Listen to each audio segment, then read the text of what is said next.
headquarters of common sense. Talk Radio. It's been revealed that men are being asked if they are pregnant before undergoing scans in NHS trusts in England. Male cancer patients and those having X-rays and MRIs are being asked if they could be expecting. This is after the government removed the word female from the law governing medical procedures and placed it with individuals. The Walton Centre NHS Foundation Trust in Liverpool now says all patients under the age of 60, regardless of how you may identify your gender, it comes amid anger at the NHS for prioritising gender over sex in order to be inclusive of trans people, including on single-sex wards. Let's get some discussion going on this. Felix Fern is co-founder of the grassroots activism team Trans Activism UK. And Kate Barber from Sex Not Gender Midwives are with us. Afternoon to you both. Felix, give us your response then to the overarching headline of this one.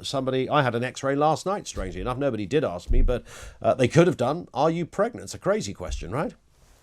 Well, something I think that people need to be aware of and make clear is this isn't new. It doesn't happen to everyone, but men have been asked this question literally for decades. It's been standard procedure for many years before any MRI or scans be asked if you might be pregnant. It's not a new thing. Yeah, interestingly, one of our producers was just telling us that he had the booster jab a couple of weeks ago and he was asked before that if he's pregnant. Yeah, pretty much everyone who's been vaccinated has had it. Why would you ask a bloke if he's pregnant? Because he clearly can't be pregnant. You don't know what reproductive organs someone has. Well, he's a bloke, so... How do you know someone's a bloke? Well, his name's Harry, and he's a bloke, so... There have been women who have been kicked out of women's toilets because they look like men or they look mannish. So if someone like that goes into a toilet and someone says, well, actually, you're very butch and I think you're a man and you shouldn't be here. Okay. And then they have a medical emergency and they inform the doctors that's a man, that could have serious repercussions. You unfortunately don't always know what someone has inside them. Okay, Kat, response to that if you would. Good afternoon. Hi, good afternoon. My take on this is we do ask people a variety of questions, but it's important to ask the questions that are medically relevant.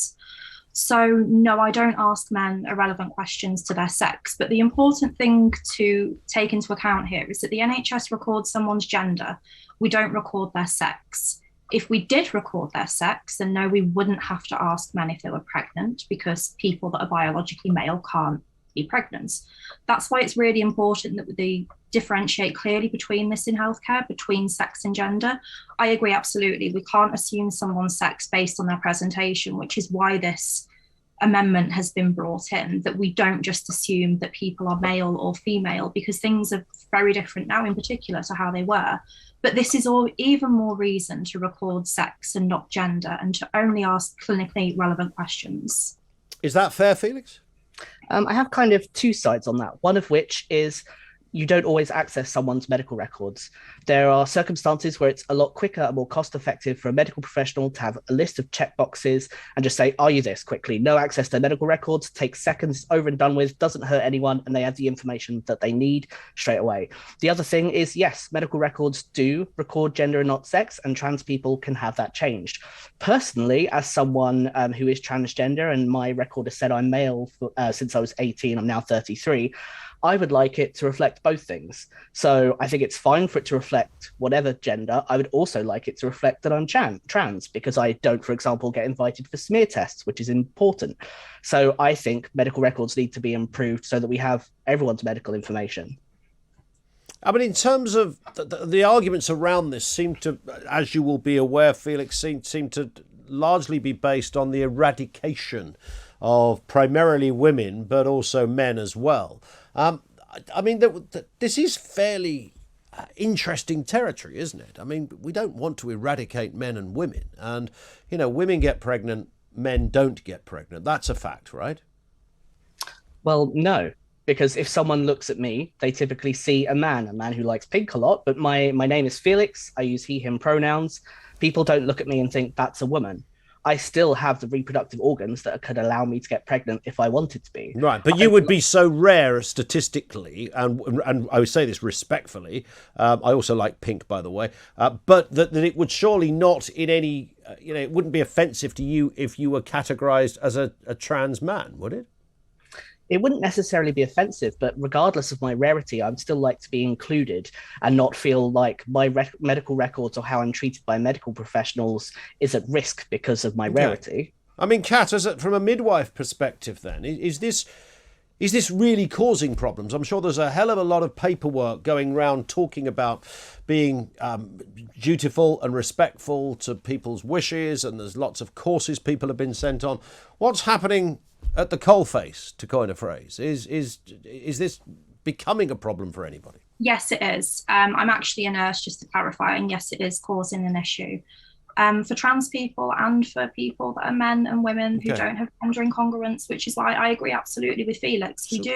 We should have gender and sex markers to ensure good parity of care for trans people. And for what was happening before, though, Kat? I mean, before this, this discussion, and, if people are treated nicer or more respectful out of something, only a fool would think that was a terrible thing to introduce. We want to introduce legislation that's going to make people nicer, then that's a great thing. I think we could all probably agree on that. But I don't agree with that. You don't? I think that, no, I think you that don't want to be nice to people. Fair. I think that a really key debate in this is that niceness is enough, and actually we need to be nice, of course. Yeah. My profession is that I am a kind person, but kindness shouldn't eradicate material reality. It shouldn't then eradicate that sex exists, and that's a big thing in this debate, that gender matters to some people, yes, absolutely, and we should be respectful of that, but sex matters as well. No, I wasn't suggesting it doesn't. And Felix, would you acknowledge that, though, even as a trans man, that sex does matter? Yeah, something I would actually. You want to be known as a man, right? I mean, so I do. In many respects, you could be the chief advocate of this argument. I mean, from my point of view, some of these arguments around sex matters also harm women, because when we're talking about the pregnancy question in medical circumstances, a lot of cis women get asked if they might be pregnant. That includes people who don't have sex with men, lesbians, menopausal women, infertile women, some of which may have far more trauma around the question of being asked if they're pregnant than I do as a trans man. I don't find it traumatic, and they might. If medical records were more accurate to all of us, then cis women would be far more protected and not necessarily be asked that question again and again and again. See, some women even object to that, cis women. They would say, I'm just a woman. I don't need an additional title to identify my gender or my sex. I personally use the term to differentiate between trans or not trans, rather than saying, for example, trans or normal, but women are entitled to whatever makes them comfortable. Kat, just give us an idea. You said that this is causing issues, literally on the floor, as it were, the workplace. Why was it not causing issues before, and why is it now then? I think because the nature of society is changing. Gender identity has seen people choose to eschew sex stereotypes, has seen people choose to identify as something that's incongruent with their sex. So when the nature of society changes, we should then reflect as health professionals, look at our practice and say, is this still relevant to the population we serve? Now, the NHS hasn't done that. It still chooses to use gender as a marker of sex.